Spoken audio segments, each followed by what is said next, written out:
This is All India Radio. In the program Spotlight, now we bring you a discussion on economic package for MSMEs and farmers. The participants are A.K. Bhattacharya, economic analyst, and AIR correspondent Shantanu Pratap Singh. Mr. Bhattacharya, the government has taken several measures to give a boost to MSMEs and as an engine of economic recovery for India in a post-COVID world. So one of these measures is a revision of the very definition of MSMEs and an upward revision of the thresholds. So what impact is this going to have for the units themselves? Any change in the definition of how you want to extend certain benefits, registration facilities, financial facilities to a key sector of the economy is a welcome change. Let me first give you a broad sense of the MSME sector in this country. There are about 63 million micro units and there are about 33 lakhs small units. There are about 5,000 medium units. Now, when I describe these numbers, I'm going by the old definition. Now what has happened is that the government has raised the definition of medium unit up to 250 crore. Now this, to my mind, is a huge increase because the MSME space will now cover almost 99% of companies in this country. Essentially, the coverage of the MSME sector, the facilities that come along with being an MSME unit, will be covering 99% of industrial, manufacturing, service units in the country, because remember that new definition covers services with the same benchmarks.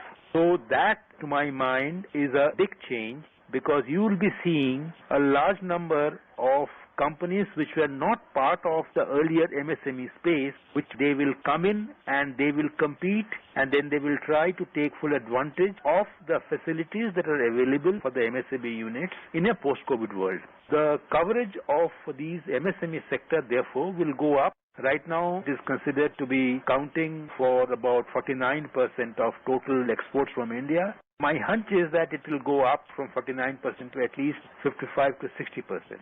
Similarly, in share of GDP, it will certainly go up from 29% as of now to more than around 40%. So you are seeing change in the MSME space. There will be a lot more competition, and there are a large number of MSME units which were at the threshold of 50 crore, and if they grew beyond that, they would have lost that benefit. Now the space for them to grow up to 250 crore is there. And similarly, there were companies which were not getting those benefits will now come in under the MSME space, and they will be able to compete with the existing smaller MSMEs. So at one level, there will be a larger number of units which will be able to benefit. At another level, there will be competition within this MSME space. Now you might argue that within the MSME space, the smaller units may feel little inconvenienced because they might get elbowed out by the medium units. But that is a function of competition, and in a competitive economy, I think these are something that needed to be tackled through policy support and policy intervention, but competitive spirit should not be killed in any way. So I think this is a big change in the space of MSME sector. As I said, that they will be now be covering 99% of all companies in the country. Out of 7 lakh companies that file returns in this country, there are only about 7,000 companies which are above 250 crore. So essentially, out of 7 lakh, you can say that almost 6,93,000 companies will be under this new definition. So with the expansion of the space, that would probably also mean cheaper credit as a regulation. And talking about the support to the sector itself, I mean, several measures have been announced as well in terms of equity support. And we've seen an announcement of fund of funds of around 50,000 crores. So how important do you think is this credit infusion and equity support to MSMEs to help them grow? There are two things that I see happening. One is that the government will help with some seed fund, set up this 50,000 crore equity fund, which will subscribe to the equity basis of these MSME units. As I said, almost close to 7 lakh units will be able to take advantage of 50,000 crore equity source. Normally what happens is that the MSME units are always short of capital. When they want to grow, they cannot grow because capital is scarce for them, and then they invariably go in for loans at reasonably higher rates of interest. They may not even go to the banks, they may go to the NBFCs. pay a high rate of interest, whereas equity is a better option because equity comes along with the risks and it is relatively cheaper. So now what will happen is, at one level, the MSME units will be able to grow. Let's say a government unit suddenly is flooded with a huge order for which he needs to expand its capacity, but he may not have the capital. Now he can seek recourse to this fund of funds, 50,000 crore of equity capital which is available. He can say, I need this 50 lakh extra capital, and that fund of funds subscribe into his equity, and then he gets that money against which he gets some more loan and he can service that order. So this will help his growth. That's one advantage. The second advantage I see is this: that the corporate framework and the corporate environment will change dramatically because you will see more MSME units getting listed in the capital market. Now when they get listed in the capital market, they have access not only to these fund of funds of 50,000 crore, but they also have access to other forms of capital. So I see the listing of these units a corollary advantage of this fund of fund idea which has been mooted. So that, to my mind, is a big benefit. Moving on to the support that these MSMEs are getting from the government, apart from the finance side, we've seen the Champions portal being announced, so which is intended as a grievance redressal portal and to explore new opportunities and as a source of innovation for these companies. So for an MSME unit that's just seeking to expand, how important is the sort of hand-holding that this portal is supposed to facilitate? There's a website. It's a new website in which there are 4 stages that any MSME unit has to go through, and everything is online in this. First, there is an online submission of form. You key in all your data of your employees, number of units, Aadhaar number, bank details and everything. Then there's a second stage is when the portal authorities, the MSME ministry, looks at that application and clears that application. Again, the application processing and clearance is online. And then the third stage is the person or the company is informed online that his application has been approved. And the fourth stage is where the MSME ministry sends again online certificate of registration as an MSME unit, which will allow him to go in for accessing various facilities under various government policies.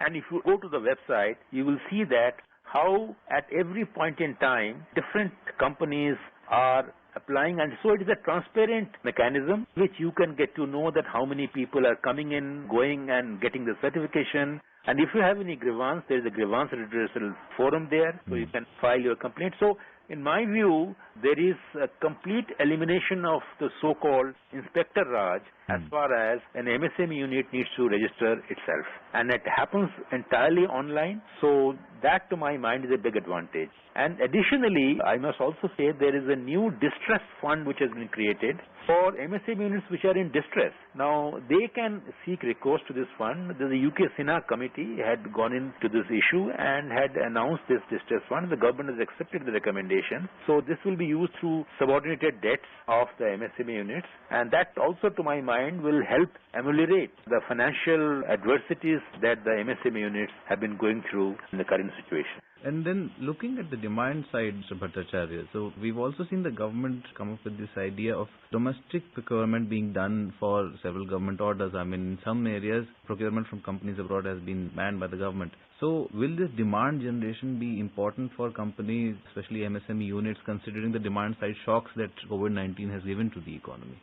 This is a move that has been taken to give an encouragement to the MSME units. If the MSME sector accepts this challenge and uses this opportunity, I think it can create more demand for goods for them. Because what the government has done is that for any procurement order which is less than 200 crores, there is no global tendering. Now, once you do that, what happens is that the competition is within the country.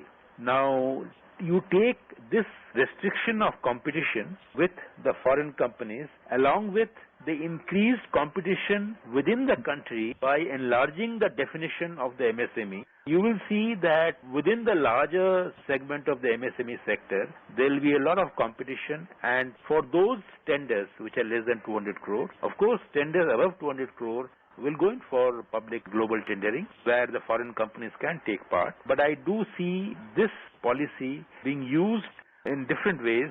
At one level, the MSME companies will take advantage of it. At another level, after the increase in the definition levels, few foreign companies may like to set up small units here within the 250 crore definition to overcome the limitations that have been imposed on the foreign companies taking part in the global tendering. I do see that change will also happen. Moving on, Mr. Bhattacharya, to the employment aspect of MSMEs. Now, we've seen a lot of migrant workers returning home, and there have been calls for generation of employment in their home states. Considering that MSMEs are a major source of such localized and regional employment, what role do you see them playing in generating employment post-COVID, and especially for migrant workers who have returned to their home states?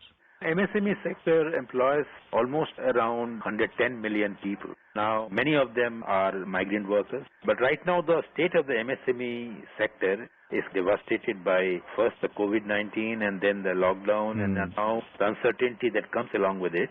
So it will take some time before the benefits of these moves of reviving the MSME sector to percolate down to the workers level. But I think once the MSME units get back on their feet, there is no reason that they will not revert to their earlier workforces which are now without jobs or they may have gone back to their villages or homes. So to some extent I do see revival in jobs. Already if you see the data from the Center for the Monitoring of the Indian Economy, you do see that from April to May there has been an increase in jobs by 21 million. So April was severe lockdown, May was slightly relaxed lockdown. Now this 21 million increase in jobs is also happening mostly in the unorganized sector. It is not happening among the salaried classes. So you are seeing the effects of a gradual relaxation in the lockdown in the job market, but it is a slow thing. Remember that the unemployment rate had gone up to 24%.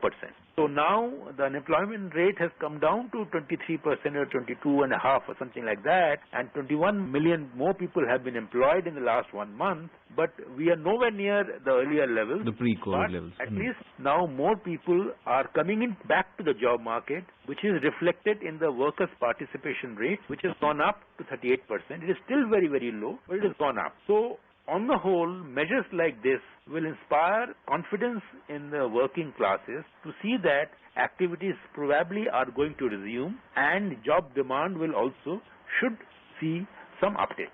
And my last question, Mr. Bhattacharya, is about the place of the Indian economy and Indian MSMEs in the global economy. So the world has been here before. I mean, after the First World War, we saw a streak of isolationism running across several countries, and we have seen several economies turning more inward. But we've seen India's approach being a bit different, with the Prime Minister interacting with the CII today, and he's mentioned that we should focus on made in India goods which are made for the world. So do you see that as being a danger as we come out of COVID, that the Indian economy becomes isolationist and looks inward? There are different signals coming from the policymakers. While some time back there were statements that the ideas behind Atmanirbhar India, that it is not looking inward, it is not becoming isolationist, it is not becoming protectionist. But at the same time, you do get voices where you hear that India may raise import tariff, India may close its borders in terms of imports. But I think any economic policy that tries to promote self-reliance, the dangers of protectionism are very much there. I think it will be important to tread this path very cautiously, because while you give support to the domestic industry, it is important that they must be consistently being exposed to competition, and competition from the best producers in the world. We will always help produce better goods, better services, and create more choices for Indian consumers. So ultimately, it is going to help the Indian people. Mr. Bhattacharya, thank you so much for joining us for this discussion. Thank you. You were listening to a discussion on economic package for MSMEs and farmers. The participants were A.K. Bhattacharya, economic analyst, and AIR correspondent Shantanu Pratap Singh. This program was produced and presented by the News Services Division of All India Radio. You can listen to it on our mobile app, News on AIR. This program is also available on the website, newsonair.com. You may email opinion about this program at airnsdtalks@gmail.com.